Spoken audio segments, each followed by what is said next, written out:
सिद्धार्थ जी सुप्रभात, बताएं sir pick of the series. Good morning Anil ji, good morning Deepanshu और गुड मॉर्निंग सारे दर्शकों को और पैनलिस्ट को।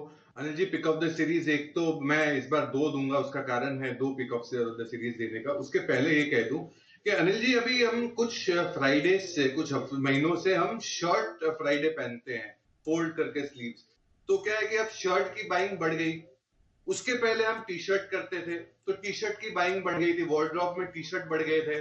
तो अनिल जी अब टी शर्ट का माहौल ले आइए, क्योंकि दोनों बैलेंस करना पड़ेगा, क्योंकि शर्ट तो बढ़ गई है, अब टी शर्ट को बैलेंस करना पड़ेगा। ठीक है सर, आपका सुझाव सर आंखों पर इसे विचार करके इसे लागू करने की कोशिश की जाएगी।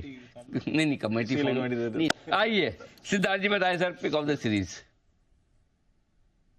अनिल जी दो पिक ऑफ द सीरीज देने की बात है, क्योंकि सबसे पहला पिक ऑफ द सीरीज वो कुणाल जी ने ले लिया और उसी को रिपीट करूंगा। भारत इलेक्ट्रॉनिक, इस पे खरीदारी की राय है।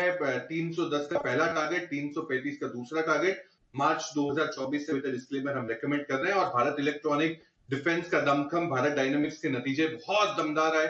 Bharat electronic well diversified product line है और करीबन 25,000 करोड़ का इस साल में भी ऑर्डर बुक आ सकता है। तो भारत इलेक्ट्रॉनिक हो गया पहला पिक ऑफ द सीरीज। दूसरा पिक ऑफ द सीरीज होगा बी से ही, बैंक ऑफ बड़ौदा।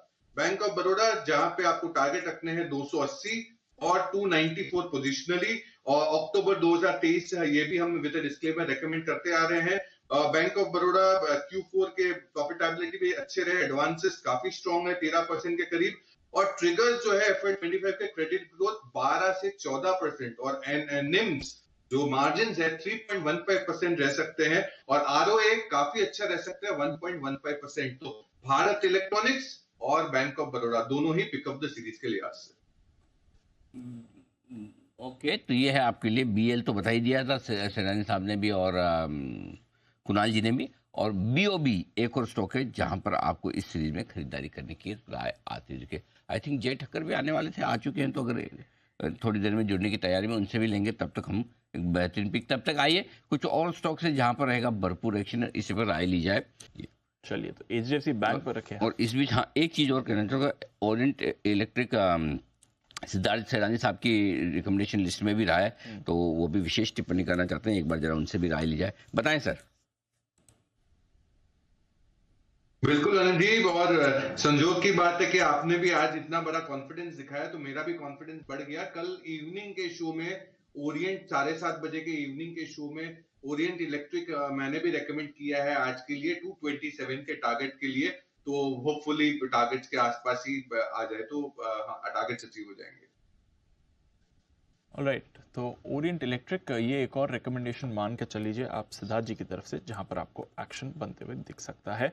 226, 228 और 232 के टारगेट्स यहाँ पर आपको आते हुए दिख सकते हैं। और अनिल जी की तरफ से भी यहाँ पर आपको भरोसा बनते हुए दिख रहा है, इस पर भी रखेंगे नजर।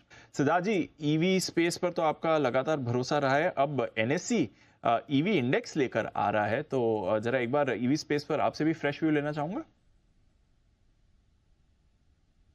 बिल्कुल दीपांशु, और Electra Green Tech, Tata Motors, फिर ऑटो एंसिलरी में सोना, BLW, ये सारे ही one of the finest EV plays है भारत में। और ये इंडेक्स आने से डेफिनेटली ईवी के जो वेटेज है वो और इंप्रूव होते दिख रही है। और ईवी स्पेस में ऑटो एंसिलरी पैक मुझे लगता है कि सबसे वेल प्लेस्ड है। ऑफ कोर्स OEMs तो है ही, बट ऑटो एंसिलरी पैक में सोना, BLW हमारा टॉप पिक रहेगा ईवी स्पेस में। और ईवी स्पेस आप आने वाले 5 साल की योजना ना गिने, ईवी स्पेस आने वाले 1 से 2 सालों में भी बहुत अच्छा परफॉर्म कर सकता है, क्योंकि बहुत सारे सेक्टर्स जो सनराइज सेक्टर्स होते हैं हम 5 साल की बातें करते हैं, बट ईवी स्पेस तो is right in front of us. 1 से 2 सालों में बहुत बड़े अच्छे रिटर्न्स आ सकते हैं। बिल्कुल, और पिछले 3-4 साल में बड़ी स्टोरी बन गई है ईवीज की, यहाँ पर रखनी है आपको नजर। एक्शन अच्छा बनते हुए दिख सकता है। आइए एक बार सिद्धार्थ जी से भी राय ले लिया। सिद्धार्थ जी, एक बार नतीजों के बाद काफी शार्प बाजार ने रिएक्शन दिया, कल खैर एक्सपायरी के लिहाज से भी स्टॉक्स कमजोर थे, अब क्या व्यू बनता है सर इन पे? देखिए, होल्ड, वेट एंड वॉच करना है, होल्ड करना है, क्योंकि मैं मानता हूं जिस हिसाब से ट्रैक्शन चाइना में बनते जा रहा है, स्टिमुलस पैकेज और थोड़ा बहुत ग्रोथ की उम्मीद भी दिख रही है स्टिमुलस पैकेज को देखते हुए, तो मेटल्स बिल्कुल शांत नहीं होने वाले हैं। ग्लोबली भी बेस मेटल्स काफी स्ट्रांग है, तो टाटा स्टील अगर ले रखा है गिरावट से घबराए नहीं, होल्ड रखे। 3 से 6 महीने में मुझे लगता है कि एक मोमेंटम जरूर जारी रह सकता है।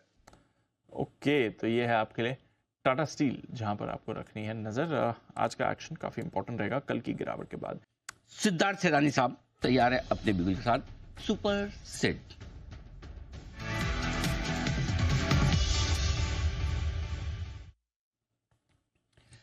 जी सिद्धार्थ जी बताएं सर। अनिल जी, खरीदारी की राय है, हाउस होल्ड नेम है वो है हैवेल्स। हैवेल्स पे खरीदारी की राय है। पहले टारगेट बता दो, 1911 का एकमात्र टारगेट रहेगा 1911। एफएमईजी का प्ले है, इलेक्ट्रिकल कंज्यूमर गुड्स में, switch gears, wires, consumer appliances सभी चीज में है। चौथे तिमाही के नतीजे भी अच्छे दिखे थे, जहां पे वॉल्यूम्स 18% से ग्रोथ होते हुए दिखे। की पॉजिटिव्स है कि गवर्नमेंट का ट्रस्ट है इंफ्रास्ट्रक्चर में, गुड अच्छी डिमांड दिख रही है एसी सेगमेंट में, और यहां से भी इनको एक अच्छा खासा वॉल्यूम मिल सकता है। केबल सेगमेंट में फास्टर ग्रोथ है जो हैवेल्स को फायदा देगा। 800 करोड़ का केपेक्स है, तो मुझे लगता है कि 30% के मुनाफों से ग्रो हो सकती है हैवेल्स। इस पे खरीदारी की राय है, 1911 का short term target. Alright, Havells यहाँ पर करें खरीदारी। समर गर्मी पड़ रही है, हालांकि मानसून भी आने शुरू हो गए हैं, बट अभी भी कई पार्ट्स में आपने देखा कल तो रिकॉर्ड्स भी टूटे हैं। उस पर अब देख रहे हैं एसीज की डिमांड भी ज्यादा है और 1911 के लेवल्स के लिए हैवेल्स पर खरीदारी की राय भी आ रही है इस समय सिद्धार्थ जी की तरफ से। सुपर सेट सिद्धार्थ जी के लिए बिगुल।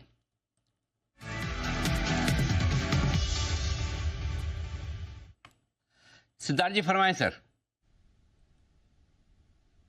अनिल जी, हमारे सारे दर्शक सोच रहे होंगे कि जर्मनी का नाम क्यों आता है, तो उसका मैं पूरा एक्सप्लेनेशन दूंगा। वो इसीलिए कि आइए चल के आपका सभी को ले चलता हूं जर्मनी, क्योंकि स्टॉक दे रहा हूं सीमेंस। इसी के कारण जर्मनी की बातें होती है मेरे पीछे, क्योंकि मैं सीमेंस रेकमेंड करता हूं। सीमेंस पे खरीदारी की राय है। पोजिशनल टारगेट आपको रखना है 7150 का। 7150 का पोजिशनल टारगेट रखना है। 2019 से हम रेकमेंड करते आ रहे हैं सीमेंस को, फंडामेंटली अलग अलग लेवल से सीमेंस पे खरीदारी की राय है, क्योंकि ऑल टाइम हाई पे है इनका ऑर्डर बुक। ऑर्डर बुक करीबन उनका 50,400 करोड़ पे है।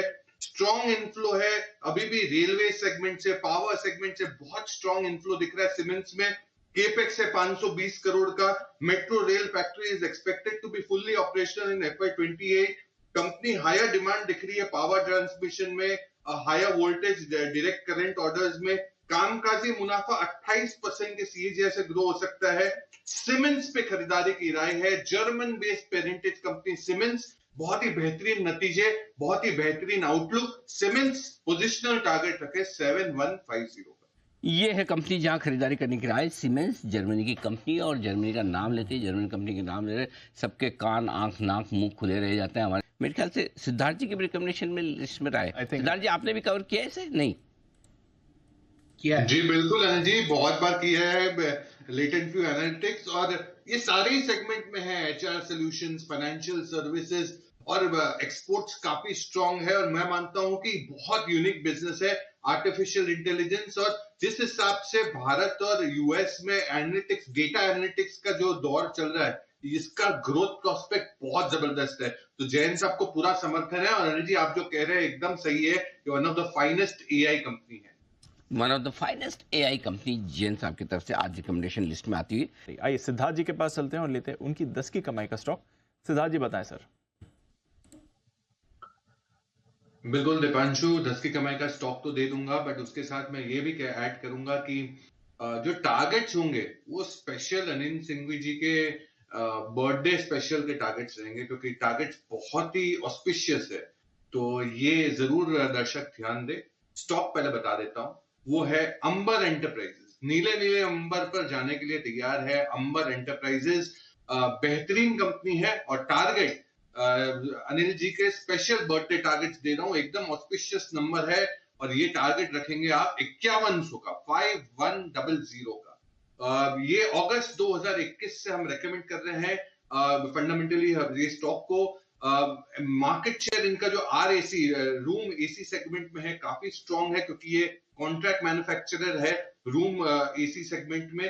की बेनिफिशियरी है, जो डिमांड बढ़ रही है कॉन्ट्रैक्ट मैन्युफैक्चरिंग में। आज अगर देखा जाए तो Q4 के ग्रॉस मार्जिन काफी एक्सपैंड होते हुए दिखे। चौथी तिमाही में 300 बेसिस पॉइंट से मार्जिन एक्सपैंड होते हुए दिखे, 16% के करीब। न्यू एंट्री जो इनकी नए नए सेगमेंट्स में आ रही है वो है refrigerator, smart metering, auto segments में, टेलीकॉम में। तो ये सब सेगमेंट्स इनके नए सेगमेंट्स है। मैनेजमेंट उम्मीद कर रही है कि रिटर्न ऑन कैपिटल एम्प्लॉयड 19 से 21% आने की उम्मीद है FY27 में। 200 से 225 करोड़ का कैपेसिटी एक्सपेंशन है। 30% के सीएजीआर ग्रोथ से ग्रो होने वाली कंपनी अंबर एंटरप्राइजेस बेहतरीन परफॉर्म कर सकती है। 70% अर्निंग सीएजीआर हो सकता है अंबर एंटरप्राइजेस का। तो बहुत ही ऑस्पिशियस टारगेट दे रहा हूं एकदम अनिल जी के बर्थडे के पहले। 5100 का एकदम लिफाफा लेवल है, 5100 का टारगेट। बिल्कुल लिफाफा लेवल निकल कर आ रहे हैं अंबर एंटरप्राइजेस पर। 5100 के टारगेट के लिए खरीदारी करें, ये काउंटर आपके रेडार पर रहना चाहिए। इस पर आपको करना है फोकस। विदा ली जाए। यस, आइए, कुणाल जी, राकेश जी और जय ठक्कर साहब का बहुत बहुत धन्यवाद। एचपीएल के हमारे दोनों मेहमानों का विशेष शुक्रिया, बालिका साहब और तेजस शाह साहब का, और बाकी सभी मेहमानों का भी बहुत बहुत धन्यवाद। आइए करते हैं शो का समापन देश के प्रति सम्मान के साथ। अपनी अपनी जगह पर आप खड़े हो जाएं। जय हिंद।